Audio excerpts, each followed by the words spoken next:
हमारे चैनल को subscribe like.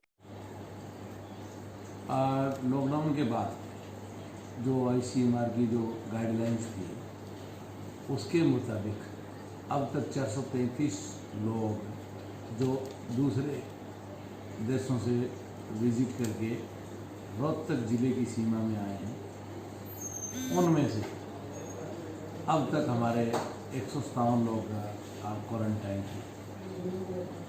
तो कुछ एरिया रेड जोन भी घोषित किया गया।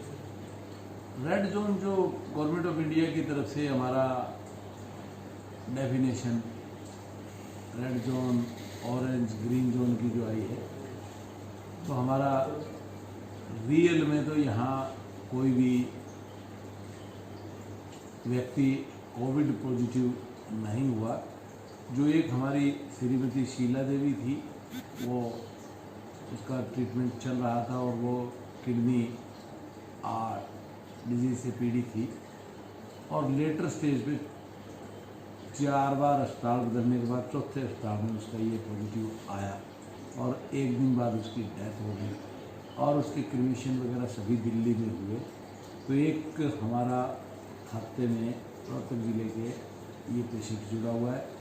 दूसरा जो डेफिनेशन है उसमें जो क्वारंटाइन की जो संख्या है उस वजह से हमारा कुछ एरिया तो use the concept of the आपका सोशल पॉलिसिंग।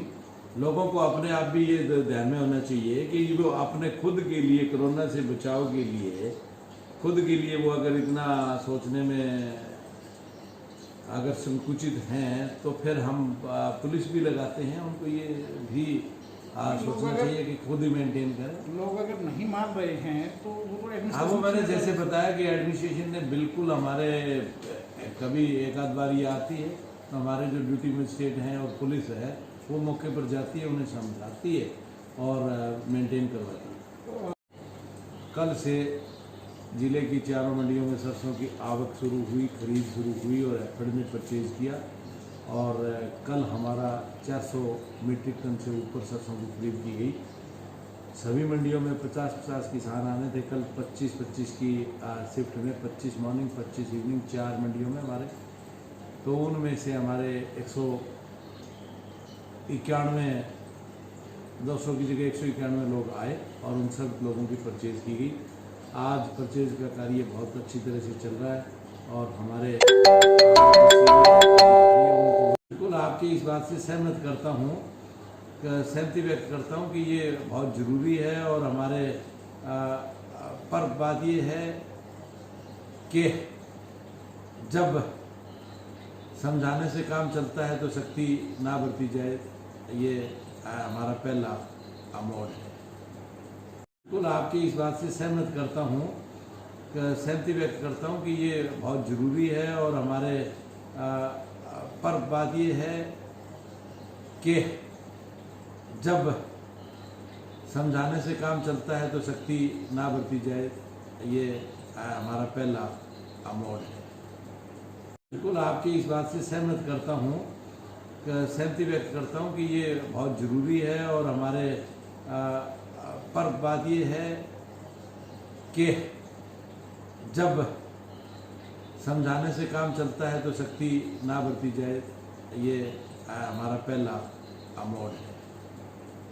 हमने सारे लोगों को जागरूक किया है और इसके साथ साथ सख्ती भी बरती है और अब तक वायलेशन के तौर पे काफ़ी सारी FIRs भी दर्ज हुई हैं और ये एक जो कार्य सोशल डिस्टेंसिंग को मेंटेन करने का है, ये एक पब्लिक का कर्तव्य है। बार बार हम इनसे अपील कर रहे हैं और जो इस प्रकार की वायलेशन के लिए मौके पे पकड़ा जाता है तो वो कार्रवाई भी की जाती है। और आज से हमने थोड़ी सी और सख्ती की है। वजह ये हुआ कि जिस प्रकार से आज मीडिया में ये प्रकाशित हुआ कि भी इसके बाद ये छूट मिलेगी और जो डिफाइन किया गया है उन सब को पढ़ करके लोग थोड़ा बाहर आ रहे हैं। मॉडल है और आपके मीडिया ने और हमारे नेशनल न्यूज़पेपर ने, हमारे इंग्लिश के वेरियस न्यूज़पेपर जिनका सर्कुलेशन नेशनल लेवल पे है, नेशनल पेज के ऊपर इनकी आई है और बहुत ही मॉडल बताए गए हैं। हमारे दयानंद मठ में 250 के आसपास हमारे वो रह रहे हैं। और बहुत ही खुशी की बात है कि वहाँ एक हमारे इनमेट में जो रहने वाली है उसके यहाँ कल बेबी का बर्थ हुआ है और जच्चा और बच्चा दोनों बहुत हेल्दी हैं।